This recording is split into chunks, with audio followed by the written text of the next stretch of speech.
Bonjour à tous, aujourd'hui je vous propose l'étude d'une fonction avec du logarithme. Donc la fonction, ça va être la fonction f définie donc sur 0 plus l'infini, d'accord, c'est-à-dire l'ensemble des nombres strictement positifs. D'accord, quand x appartient à 0 plus l'infini, ça équivaut à x strictement positif. L'autre nom, l'autre écriture, ça sera r plus étoile, c'est-à-dire l'ensemble des réels positifs non nuls. Voilà. L'expression qu'on va regarder aujourd'hui, c'est 2 fois ln de x moins x. Donc première question, on va regarder les limites, ce qu'on appelle aux bornes de l'intervalle de définition, donc en 0 et en plus l'infini. On utilisera pour ça, vous verrez, les croissances comparées. Et en deuxième question, on étudiera le sens de variation et on dressera son tableau de variation. Première question, donc la limite en 0. Donc ici, limite en 0. Première remarque, c'est qu'ici, on a x strictement positif, donc c'est la limite quand x tend vers 0 en étant strictement positif. Autrement, la limite quand donc en 0 plus. Voilà. On a donc une soustraction. Alors on va regarder, on a 2 fois ln de x moins x. On va regarder d'abord avant de se lancer dans la rédaction. 2 ln de x, alors ln de x d'après le cours en 0, ça tend vers moins l'infini. Je vous rappelle que le logarithme, sa courbe, il faut que vous la connaissiez par cœur. Elle passe en 1, 0, c'est-à-dire le point ici d'abscisse 1 est d'ordonnée 0. Elle est strictement croissante. Vous avez une asymptote verticale en 0, donc on arrive de tout en bas. Ici, sur ce point-là, la tangente est parallèle à la première bissectrice du plan, donc ça vous aide un petit peu à faire la bonne direction. On a une courbe qui ressemble à peu près à ça, donc ça c'est y égale ln de x. Ça vous rappelle comme ça à chaque fois que la limite, vous voyez, en 0 plus du logarithme, c'est donc moins l'infini.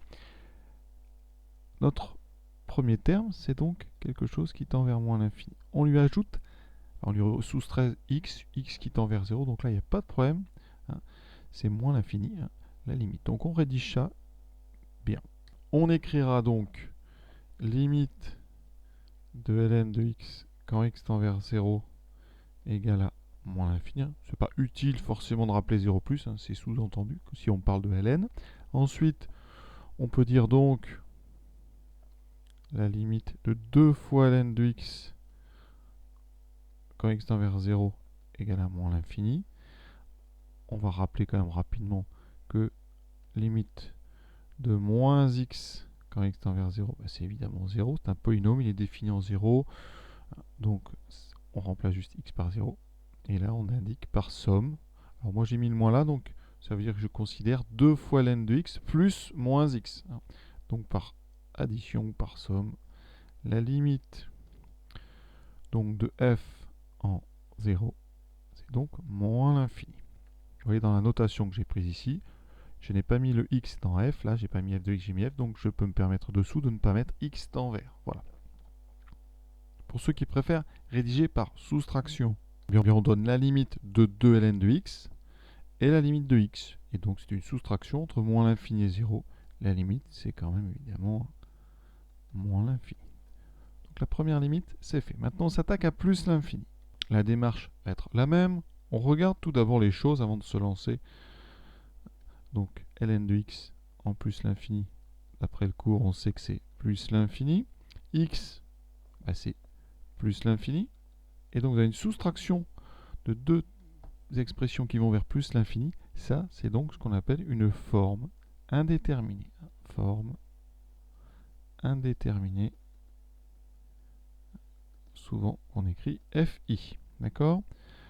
Pour lever ce qu'on appelle l'indéterminé, c'est-à-dire arriver à déterminer la limite, il va falloir utiliser soit des propriétés, soit transformer pour arriver à nos croissances comparées. Donc ici, comment faire pour justement arriver à déterminer cette limite? Eh bien, quand on a une indéterminée avec soustraction, on factorise par le terme qui nous paraît en fait le plus dominant, le plus fort. Ici, entre x et ln de x, on sait, d'après les croissances comparées, que le x vraiment va être beaucoup plus fort dès que x grandit.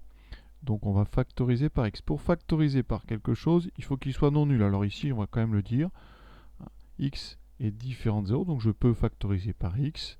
Ça va me donner quoi? Ln de x sur x moins 1. Alors, est-ce que je me suis sorti de la situation dans laquelle j'étais? Alors, ln de x sur x, ça, c'est du court. C'est une croissance comparée, justement. Vous ne l'inventerez pas, il faut la connaître. Ça tend vers 0. C'est d'ailleurs pour ça qu'on a choisi de factoriser par x. Ensuite, donc dans notre parenthèse, vous avez 0 moins 1, donc la limite de la parenthèse. Donc, ça sera moins 1.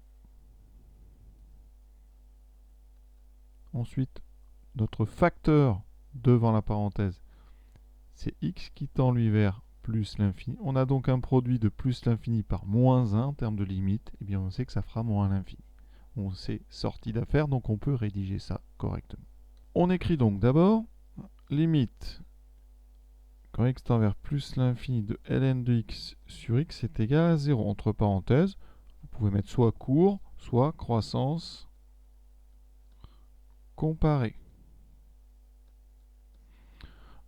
Vous mettez ensuite, donc, la limite en plus l'infini de ln de x sur x moins 1 est égale à moins 1. Ça.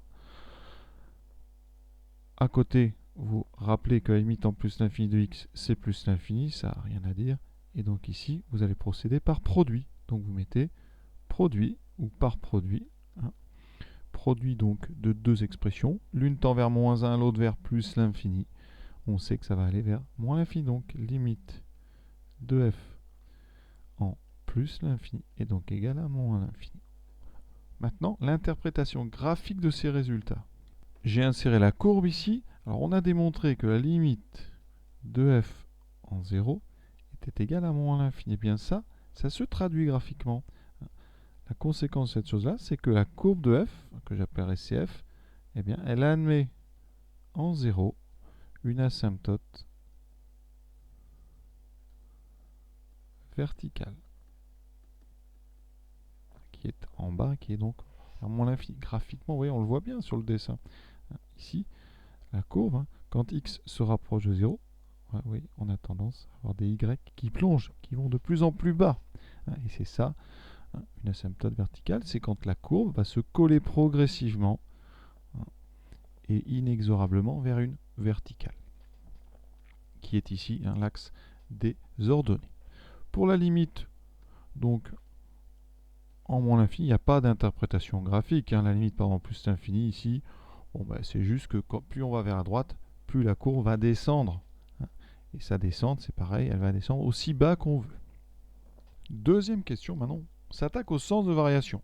Alors, vous voyez sur la courbe qu'on obtient ici, avec GeoGebra ou avec une calculatrice, on voit donc une fonction qui semble être croissante, puis décroissante. Le sommet est ici vers 1 ou 2, voilà. Enfin, on est par là. Donc, on va retrouver ça. Alors, comment faire? Tout d'abord, rapidement, f est dérivable. Il n'y a pas de souci. F est dérivable donc sur son ensemble de définitions, parce que c'est une somme de deux fonctions dérivables. Somme de ln de x et de moins x, donc somme de fonctions dérivables. La dérivée ne pose pas de problème. C'est 2 fois ln de x, donc si je dérive, j'obtiendrai 2 fois la dérivée de ln de x, c'est-à-dire 2 fois 1 sur x, moins 1, la dérivée de x, ce qui donne 2 sur x moins 1. Il va falloir que j'étudie le signe de cette expression. X, il est positif, donc 2 sur x moins 1, ça peut changer de signe. Donc on va, pour étudier ce signe, changer la forme de ça. Et quand on a comme ça des fractions, la meilleure façon de faire, c'est de mettre au même dénominateur. Donc ici, pour ceux qui ont toujours un petit peu de mal, on rajoute un petit 1 et on fait notre fameuse petite boucle ici. Donc vous obtiendrez une fraction avec en haut 2 fois 1, donc 2, moins le signe qui était au milieu, x fois 1, donc 2 moins x sur x fois 1x. D'accord, tout simplement pour être un peu plus complet, vous êtes parti de 2 sur x moins 1, et le moins 1, au lieu d'écrire 1 sur 1, vous pouvez aussi écrire x sur x. Donc vous voyez qu'après, on a mis au même dénominateur, qui est x, et en haut, on a bien 2 moins x. 2 moins x sur x, c'est une fraction, c'est un quotient plutôt. Et donc pour étudier son signe, il faut le signe du numérateur et le signe du dénominateur. on embraye tout de suite hein, sur le tableau. Il n'y a pas vraiment grand chose à justifier. Donc la première ligne c'est x. La deuxième ligne c'est 2 moins x. Ensuite le signe de x. Voilà, tout ça pour avoir ici le signe de f'. Et ensuite les variations de f. Donc vous voyez qu'il faut prévoir quand même à cette place. Voilà, ça devrait rentrer quand même. On fera un petit bilan après. Donc x est entre 0 et plus l'infini. On peut même préciser que 0 ici, ce sera une valeur interdite, donc on peut mettre les deux barres. Alors 2 moins x, une fonction affine avec un coefficient directeur moins 1 qui s'annule. Si vous faites 2 moins x égale 0, ça donne donc 2 égale x. Donc ça s'annule en 2. Ensuite, x s'annule en 0, donc ça c'est bon. Il reste maintenant donc à tracer nos colonnes. On a donc deux zones. La première, donc le numérateur, 2 moins x s'annule en 2. C'est une fonction affine décroissante. D'accord? Donc le signe, ça sera plus 0 moins. X s'annule en 0, donc par ici. Fonction affine croissante, donc positif après le 0. On fait nos produits, plus fois plus, plus, ici. 0 divisé par 2, donc ça fera 0. Le 0 s'abaisse, et ici, moins. Conséquence, f est donc une fonction d'abord strictement croissante, puis strictement décroissante. Les limites, on va les mettre. On avait trouvé moins l'infini et moins l'infini, donc ça c'est cohérent. Et maintenant on vérifie, on complète en donnant eh bien, la valeur ici du maximum, donc f de 2, qui fera donc 2 fois ln de 2, moins 2. On ne peut pas le mettre autrement, donc on va le laisser comme ça. Donc si vous avez la place, vous écrivez 2 ln de 2 moins 2 à cet endroit. Donc on va faire une petite phrase bilan. Hein. Sur 0, 2, on peut même fermer f est strictement croissante. Et sur 2 plus l'infini, f est strictement décroissante. Alors on aurait pu rajouter une question dans cet exercice. La question, ça aurait pu être quel est le signe, enfin déterminer le signe de f de x. Alors a priori c'est difficile si on essaie de résoudre l'équation 2 ln de x moins x positif. Même impossible. Et bien quand on regarde le tableau, vous voyez, le maximum il est intéressant. Pourquoi? Parce que ln de 2, c'est à peu près 0,69. Vous pouvez vérifier à la calculatrice. Donc ça veut dire que 2 ln de 2 est donc plus petit, strictement, que 2, puisque ln de 2 est strictement plus petit que 1. Ça veut dire que 2 ln de 2 moins 2 est donc strictement négatif. Et ça veut dire, d'après notre tableau, que f a un maximum strictement négatif. Et donc, pour tout x strictement positif, forcément f de x va être plus petit donc, que ce maximum, donc va être strictement négatif. Voilà comment on peut trouver le signe d'une fonction dans certains cas quand eh bien, le tableau de variation s'y prête. Voilà. Je vous souhaite une bonne fin de journée à tous, à bientôt.